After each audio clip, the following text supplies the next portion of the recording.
परमार नगर है, इसमें 12 जो फैमिलीज़ हैं इनके मकान जो है वो टोटली ध्वस्त हो गए हैं ड्यू टू लैंडस्लाइडिंग।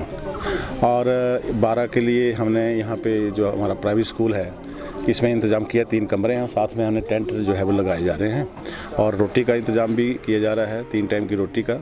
और ड्यूटी लगा दी है सारे IPH और बिजली बोर्ड, सभी अपनी अपनी व्यवस्था जो है वो यहाँ पे देखेंगे। और जो इसका इंचार्ज जो बनाया गया है राहत शिविर का, वो तहसीलदार को बनाया गया है। हम थोड़ा साइंटिस्ट को बुला के देखेंगे कि जगह लेने के काबिल है कि नहीं, क्योंकि बोल रहे हैं कि इसमें बहुत बड़ा क्रैक आ गया है काफ़ी 2-3 किलोमीटर तक। तो फिर दूसरी जगह शिफ्ट करने की कोशिश करें जहाँ कहीं लैंड ढूंढेंगे जो इनको भी फिजिबल हो और जहाँ पे सरकारी ज़मीन हो तो वहाँ पे इनको अलॉट करने की कोशिश करेंगे। फॉल्टी स्ट्रक्चर्स भी कारण है। स्ट्रक्चर इंजीनियरिंग की मैंने बात की है कि जो हमारा प्लिंथ लेवल में है उसमें हार्ड रॉक होना चाहिए, पिलर पर जब मकान खड़ा होता है तो हार्ड रॉक होना चाहिए।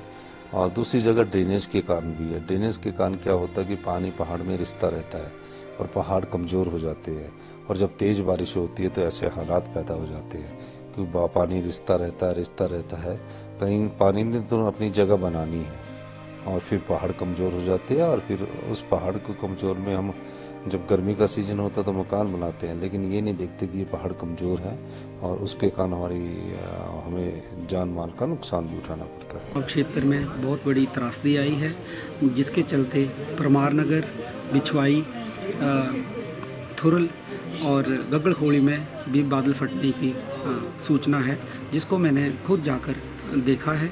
सबसे बड़ी त्रासदी जो है वो परमार नगर में आई है। यहाँ पर 12 से 14 लोग प्रभावित हुए हैं, इतनी ही गौशालाएं प्रभावित हुई हैं। यही नहीं, लगभग 3 किलोमीटर तक धरती में बहुत बड़ी दरारें आई हैं और इसके अलावा 10-12 और घर जो हैं वो फटे हैं। जहाँ तक सरकार का सवाल है, सरकार की तरफ से वैकल्पिक तौर पर रहने की व्यवस्था की गई है, जिसमें टेंट उपलब्ध कराए गए हैं, राशन उपलब्ध कराया जा रहा है। प्रशासन, SDM धीरा, तहसीलदार, पटवारी लगातार राहत कार्य में लगे हुए हैं। पहले तो डंगा ढह गया, उसके बाद जो उसमें दरारें पड़ना शुरू हो गई, मतलब मकान के साथ इतना मतलब कि 8-10 फुट जो ज़मीन धंस गई और बहुत ज़्यादा बड़ा खड्डा बन गया। उसके साथ साथ मकाने में दरारें पड़ने लगी कम से कम 11-12 बजे के बीच में।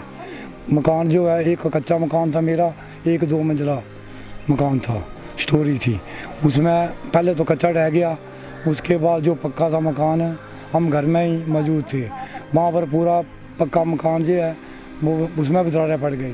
पक्का मकान जो है उसमें दरवाजे थे वो लॉक हो गए ताकि हम कुछ भी सामान जो है वहाँ से अंदर से नहीं निकाल सके।